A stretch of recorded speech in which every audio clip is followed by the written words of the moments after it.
Welcome to the Firebelly Social Show.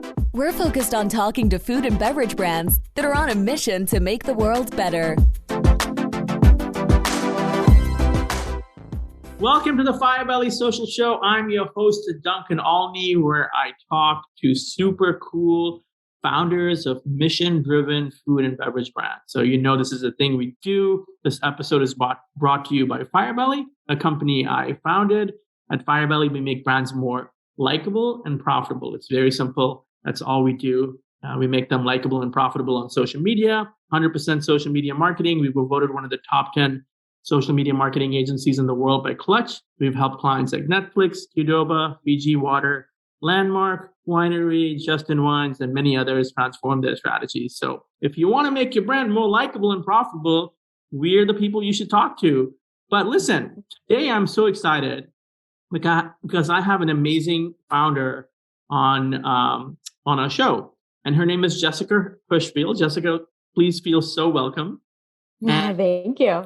Your company is Just Enough Wine. It is. And so you have quite the background. You are definitely a highly accomplished woman. You've worked at Google, you've worked at Uber, you were in Singapore, getting everything started over there. And you've been all over the place, but doing great things. But something key happened in Spain. Like what happened? How did that change everything? Yeah, well, thank you for having me, first of all. I worked in big tech my entire career since graduating college, and I kind of bounced around from the big companies that you mentioned, but it was the end of 2019 and I was on vacation. I was at Lyme at the time. And, we were wine tasting pre-COVID. So we were wine tasting, having a great time. And I was just dreading going back to work. And I've always had this, desire to start my own thing, but I was not wanting to go back to work and I wasn't excited and I wanted to do something that I was excited about. And so starting a company was that thing. And how did you tell us the story, the genesis of the name Just Enough? Yeah. So, we're a premium canned wine company. So our cans are a glass and a half. And when I started this business, I was solving the use case that I had for myself, which was I'd open up a bottle and end up wasting it a few days later. This is pre-COVID, obviously. No wine goes wasted at this point anymore. Or I would drink too much and feel bad the next morning. And so I wanted a more practical serving size. And so the can gives you that option with a glass and a half. It's just enough. So it's just enough wine. And, we really believe in making wine more approachable, making premium wine more approachable. And so Just Enough turned into this mantra of however you want to drink your wine, wherever you want to drink wine, and with whomever you want to drink your wine is just enough. So that's where it comes from. And so this is somewhat revolutionary because you're not getting some shit wine in a can. I mean, it's a beautifully designed can that you have like premium vineyards. You've got like all kinds of varietals, and you're giving people the ability to drink in a way that's economical and responsible. And how has this been? I mean, has it been a difficult road? Is it all roses and sunshine? Tell us the story. Yeah, so I launched this company in early 2020. So it's been about a year and a half now. And, like every entrepreneurship journey, it definitely comes with its highs and lows. And, it's true what people say, you go through highs and lows, it feels like every day, which has been incredibly exciting and fun. But at the end of the day, I am so jazzed with the work that we're doing and so excited about the work that we're doing that it just is such a fun journey that I'm on right now. And, I think the hardest part for me was just really getting the business started. And, you sit down on your computer and you're like, what do I even do today? How do I even start this business? And so it was just kind of, take one step forward every single day to get the business started. And then as soon as you really start to make some headway, you really feels like the pieces fall into place. And then it's just kind of go, go, go. And it's been a really exciting time for us, canned beverages, canned wine, ready to drink cocktails seems to be exploding right now. And, we, as you mentioned, really wanted a premium canned option for the wine, which, it feels like there's a new canned wine company popping up every day at this point.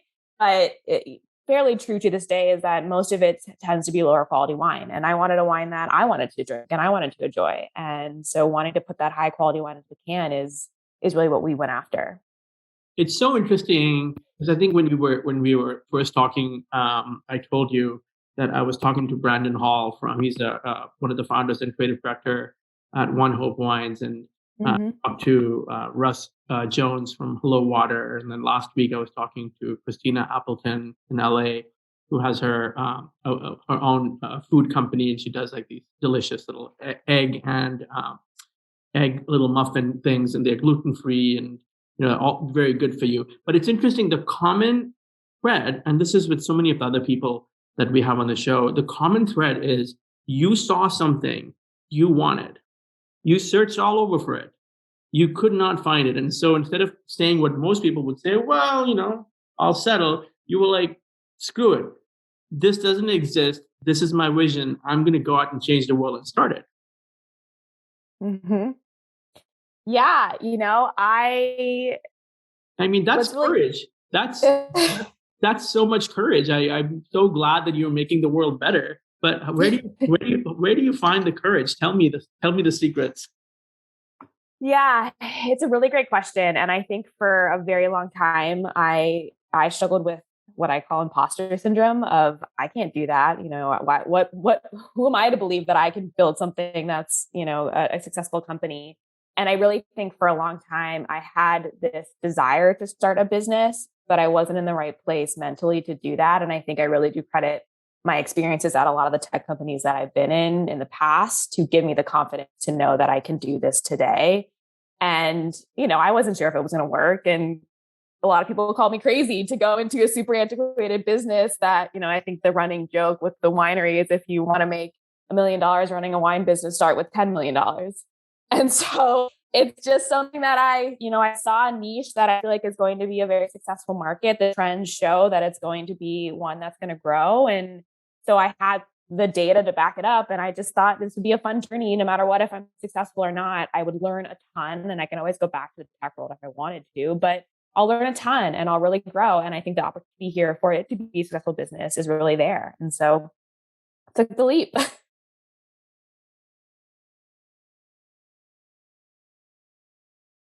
I muted myself. I was like, I don't hear you.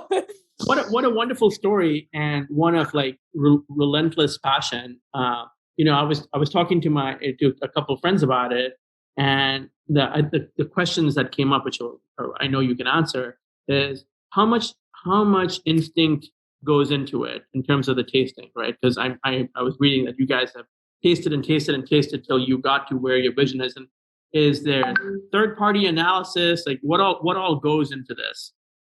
Yeah, it's a great question. So we have brought in a head winemaker. He's awesome. His name is Ross Bentley, and he comes from many years in the wine industry. He brings a very interesting perspective because he comes from 100 Acre, where he has a really premium quality wine, so he knows what's really good wine. But he also helped launch their layer cake line, which was the first screw top in the United States. So he has the alternative packaging perspective of bringing it into a new market. And he's been very integral in helping guide and navigate us through this tasting process. And so his palate, is the extreme. And then for me, I was really just wanting to create a wine that I wanted to drink, and our process is one of those where we'll sit down and we'll try a bunch of wine, and then we'll go through and, we'll say, is this good? Do you like this or not? Like, very simple. Would you sit down and drink a can of this? Would you drink 2 cans of this? Just like something that you really know that this is something that you really want as a consumer. And I've always been a wine fan, and I've always loved wine. And so I think I can kind of navigate to what is good wine, what's not good wine. But that's kind of the process that we take when we go through tasting. And then we do a chemical analysis after that. So there's all these, processes that you can go to make sure that the wine is the right properties for the can itself, making sure there's no smoke taint, making sure there's, no additional sugar added or anything that we wouldn't want to have in our wines. We then do the chemical process to make sure that it's it's the appropriate. I mean, it's so interesting to me. I was reading on your bio about how you were living a life where you were consistently accomplishing great things, and yet you felt unfulfilled. And now you're doing your own thing. And I wanted to ask you that because I love companies that are mission driven. You have a big mission. It's a huge mission, right? You're going to change the world in your approach, and your values, obviously are critical. I mean, I know that when we did that at Firebelly and my company, it made everything easier, right? Because we were able to stumble upon fire as the core values: so focus, integrity, reliability, excellence. And your core values are passion, inclusion, sustainability, and transparency. I mean, those are big values. How do the values help you with your approach, on a day-to-day basis, on a big picture basis? Like, what role do the values play? Yeah, it's super important. And, I brought on a co-founder a couple months into the business who's been just a godsend, and she's awesome to work with. I think it's really hard to found a business on your own, but bringing in a co-founder is incredibly important. And we spent many months before we even launched a product thinking about what we want our brand to look like and what we want the values underlying the brand to really be. And I think it's super important to spend the time doing that before you even launch a company, because it's going to be your North Star into how you decide everything from the people that you hire to the brand that it looks like to what you put on that social media post. And so for us, having a very clear guiding values for us has been important to us to decide every decision that we make going forward. And it's something that we always go back to, whether it's how we source the wine, whether it's how we produce the wine, whether it's how we market the wine. And so it's been something that we think about and look back on all the time. I love it. I love that those are your guiding filters or your guiding principles. That's amazing. I was curious, like, what role has innovation played in all of this? Because it seems like that is sort of at the core or the essence of your whole approach. I mean, your backgrounds, you've come from, highly successful companies, but not wine, which is amazing.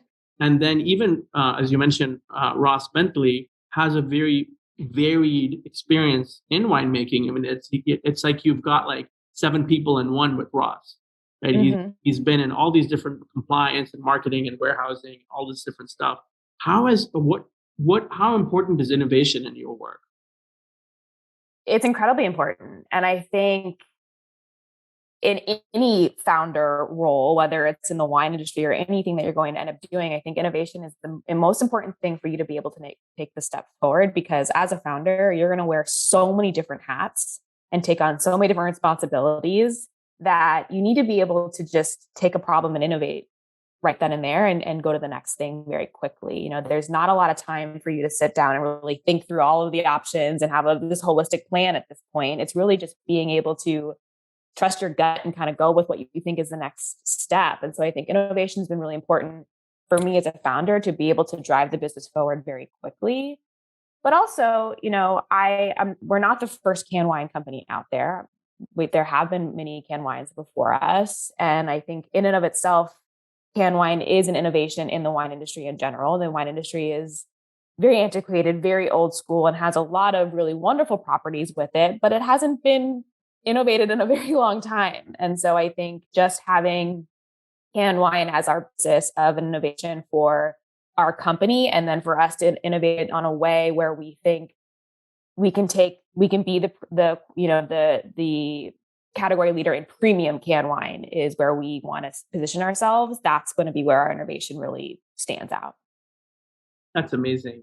So I wanted to, you brought up the kind of the founder life, right? And it's interesting because it's something that I didn't really, I mean, even though I'm a founder and I've been doing my own thing, for a long, long time, I didn't really know that there was this whole conversation around founder life. And one of our guests, Christina Appleton, brought that up, and she was talking about how, as a founder, some days you might, and I quote her, some days you might wake up with existential dread, And the other day you're joyful and your energy and your productivity are just kind of like limitless. And then, I guess what's your thoughts on all of that? And, as founders, and you particularly, how do you keep that energy and the vision? What's the word I'm looking for? Fueled. Yeah. Yeah. And she's right. Some days you wake up and you're so excited about the business and, maybe you landed a big account or something happened and you just want to, dive forward. Or maybe you have a day where you didn't make a single sale and it's like, am I doing the right thing? Is this the right path? Am I going to go to zero tomorrow?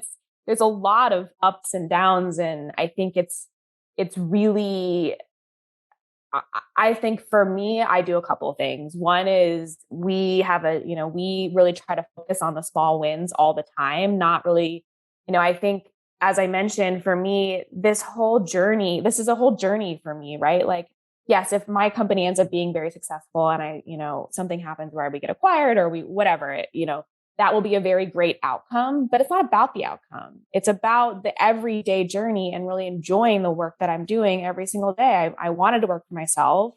I think I wasn't fulfilled because I wasn't, doing the work that I wanted to do and seeing the really results for myself. And so really bringing it back to the small everyday victories that happen all the time and remembering how far we've come and really focusing on that has been really important for me to kind of manage the highs and lows as they come. And I think there is something that's really important that I think a lot of founders miss. And I think for me, I learned this a lot in my previous roles of it's really important to manage your stress and to not go into burnout. Founders can work all day, every day, that you literally there's times when you can't turn off. And I think for me, it's been really important to find a balance of work and life. That's why I wanted to start my own company and really manage that in a way that I'm able to turn off at a certain time at the end of the night and have dinner and really focus on that. And I think really managing burnout is going to be really important for any founders because, again, you could literally work all day, every day because that's what you're doing. And so that's been very important. And then the last thing, which has been very unique for me, is my partner is also a founder. He started a company a couple months before I did. So we're kind of going through this journey tangentially at the same time. And it's been really nice to have someone to bounce ideas off of, right? We're very different companies, but at least we're going through some of the same ups and downs together. And so whether it's your partner, whether it's finding a group of founders that you can commiserate with, whether it's finding other people that you can really talk to throughout this journey, I think is really important. That's amazing. Those are great insights. I share that experience. My partner is a founder as well. And you really, it's almost like, I guess there's two sides to it, right? One is don't be with the founder because there's no answer. Yeah. The other one is you're never going to meet someone that gets your world like they do. Mm-hmm. Like, oh my gosh, I got to deal with this emergency, or this is amazing, I don't want to work today. Rarely happens, right?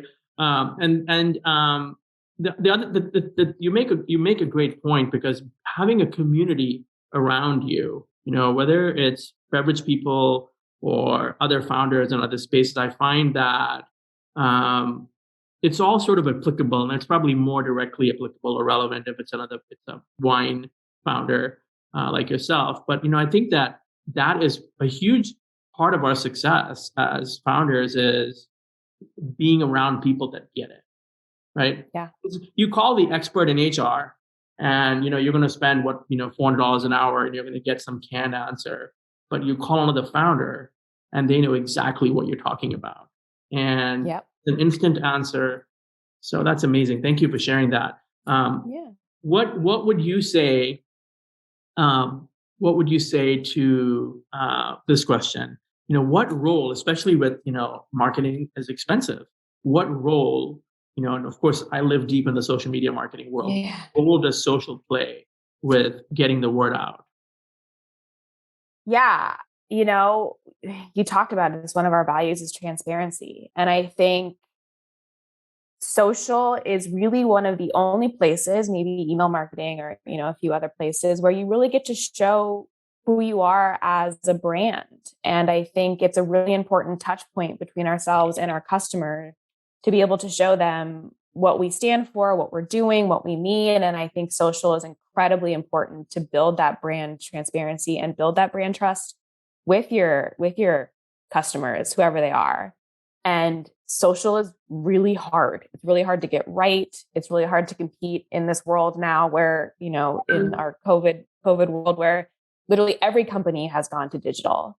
And so I think it's incredibly hard to compete. But I think if you're really holding true to what your values are, really able to share kind of your company beliefs on social, that's how you grow. And we got to give a shout out to our man, Chris. So yes. And how do you pronounce it? Is it Lavalia? Is that how yeah, Lavalia, I think. Yeah. Chris Lavalia, who's with, Life Brand. He's doing a big mission to help people clean up their backgrounds. And I was telling him about the podcast, and he says, "Oh my God, you got to talk to Jessica Hershfield." So I wanted to give a shout out to Chris. Yeah. What a great guy, and just in getting to know him, and he's followed up with me. Hey, when are you guys doing the podcast? So it's really cool. So yeah, he's wonderful. He's a new friend, and he's been so helpful. He kind of did the opposite that I did, where he went from wine to tech and I went from tech to wine. So it's been, nice to share these shared experiences. I think Chris will be very successful because he's one of, you meet a lot of people and a lot of them are really nice, but you rarely meet people that genuinely will go the distance because they want to help other people. So, yep. That's a community there. So, before I ask my last couple of off the beaten path questions, I wanted to ask you, let's tell everyone how they can find Just Enough Wine and, tips about ordering and also where they can find you. Yes. So justenoughwines.com is our website. So we're available on DTC. So you can order our wines. We have 4 different varietals right now, all premium, vintage specific, appellation specific wines. So go check us out if you're looking for your next park adventure wine to bring with you. So justenoughwines.com, we ship directly to you. You also, if you go to our website, justenoughwines.com, there's a find us page. So we're in a bunch of different stores. So you can find us there as well. Social, Just Enough Wines. So all of our social. And then I'm Jess Hershfield. You can find me on LinkedIn. You can find me on Instagram and Jess at justenoughwines.com if you want to shoot me an email and say hi. Awesome. Thank you for being so accessible. I really appreciate that. Before we get to the last couple of questions, thank you everyone for listening. At Firebelly, we make brands more likable and profitable through social media marketing. We've helped some really big companies and some really tiny, passionate companies. If you want to establish your brand, expand your reach, and get ROI, let's talk. And I'm your host, Duncan Alney. And this is a podcast that we do to connect with really cool people who have started companies, founders who are mission-driven food and beverage brands. And really what we're trying to do here is to shine our light on them. So with that, the last couple of questions, Jess, and I'm going to say I'm very curious, what in your Spotify list or on your Apple Music, what are you listening to? Oh, that's a good question. I bounce between podcasts and music. So when I'm listening to podcasts, I'm obsessed with Snacks Daily. It's like my morning ritual. So I do podcasts. I'm a true crime fan. So a crime junkie and that kind of thing. And then music, I'm kind of all over the place. I bounce around between 80s old school rock with Queen and to ABBA to nowadays I'm listening to kind of alternative music. So I'm kind of all over the place. That's amazing. When you was talking about the music, I was reminded when I was telling you we interviewed Amy Stedman from Beatbox, and one of the things she was saying was that they're always looking for kind of these affinities, to pair their beverages with music and with other things like that. That kind of, is there something in your mind that you think I know this is a left field question, but that you think is sort of interesting about your audience? Is there a certain type of music they might like, or they have a certain point of view?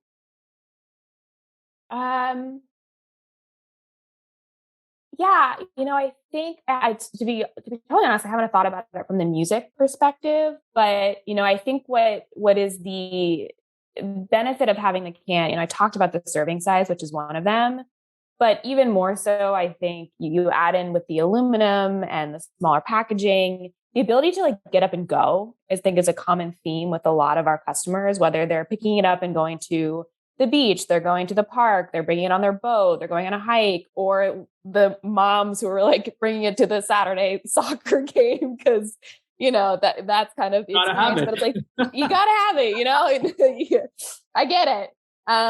So I think just like the common thread is like the ability to the ability and the desire to get up and get out and be active and get up and go.